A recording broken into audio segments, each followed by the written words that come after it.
बताएंगे आप इसमें? भ्रष्टाचार का आलम यह है कि किसी भी योजना का आधा पैसा कमीशन में चला जा रहा है और आधे पैसे में सड़क बनेगी, तो वो कैसे बनेगी? कहा तो मैंने आपसे कि भ्रष्टाचार सिर चढ़कर बोल रहा है। और एक भ्रष्टाचार अगर हो सके तो अपने चैनल पर चलाइए।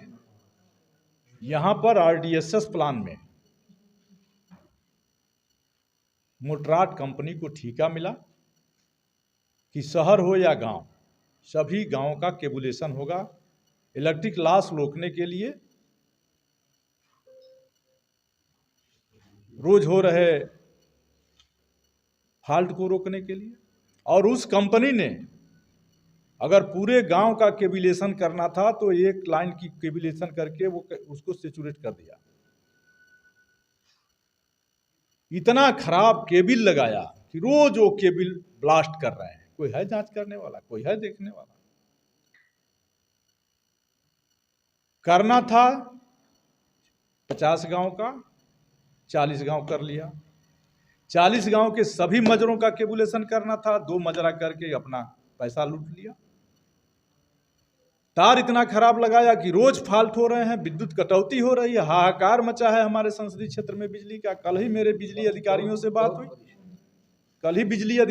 बात हुई, लेकिन मैं छोड़ने वाला सांसद नहीं हूं।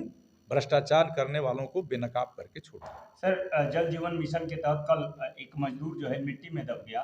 जब वहाँ हम लोग मौके पे गए तो पता चला कि सेफ्टी नाम की कोई चीज़ें नहीं है जिससे कि मजदूर को मतलब कुछ सेफ्टी हो सके। क्या कहेंगे? और एक चीज़ और सर, अधिकारी जो भी थे, जैसे ये पता चला कि डेड बॉडी हो गई है, मतलब फील्ड छोड़ करके भाग गए। आखिर क्यों? देखिए, जल जीवन मिशन गुजरातियों के लूट का अड्डा बना हुआ है। टोटी गुजरात से आएगी, पाइप गुजरात से आएगी, ठेका गुजराती पाएंगे। यहाँ के लोग कटकेनिया ठेकेदार बन के काम कर रहे हैं। सेफ्टी की हालत ये है कि जहाँ से पानी जाएगा, ट्रक पर सामान पाइप लाद के गुजरात से आया, यही हमारे हल्दीरामपुर के, और पाइप उतारा जा रहा था।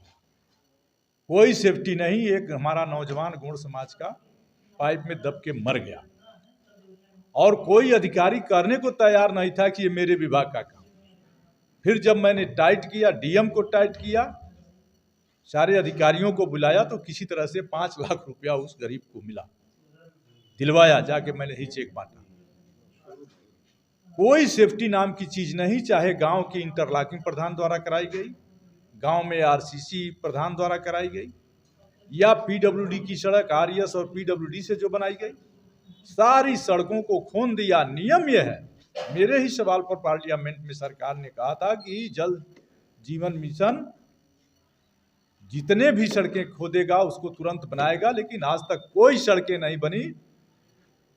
और जो सड़क, एक तो वैसे ही हमारे संसदीय क्षेत्र की सड़कें खराब हैं। जब से मैं सांसद हुआ, करीब अभी तक केवल मैं 30% सड़कों को बनवा पाया। मेरी कोशिश है कि बहुत जल्दी मैं अपने 100% सड़कों को, जहां नई सड़क की जरूरत है वहां नई सड़क, जहां मरम्मत की जरूरत है वहां मरम्मत। और हमारे भारतीय जनता पार्टी के लोग राजनीति कर रहे हैं। पिछली साल कार्य योजना में हमारी बरौली से बनकटा सड़क का प्रपोजल गया, बड़ा गांव से जिगेड़सर का प्रपोजल गया, जाके वहां पड़ा हुआ है। इतनी खराब सड़कें हैं कि बरसात में चलना दो, बजट नहीं दे रहे। तो ये निश्चित तौर पर ये जनता की सरकार नहीं है, यह चंद उद्योगपतियों की सरकार है। उन्हीं के पाइप को खपाने के लिए पीडब्ल्यूडी की सारी सड़कें खोद दी गई, लेकिन आज तक बनाया नहीं। जबकि नियम यह है कि जहां पाइप पड़ेगा तो उसको पीडब्ल्यूडी के मानक के अनुसार उस सड़क को बनाना, लेकिन कोई नहीं कर रहा है। मैंने दिशा की मीटिंग बुलवाई है और इन सारे अधिकारियों को तलब कराया है 97 विभाग, और 97 विभाग के अधिकारियों को खड़ा करके पूछूंगा कि बताओ ये क्या होने वाला है, ये क्या हो रहा है। जनता को राहत देने के लिए योजनाएं हैं कि जनता को बर्बाद करना।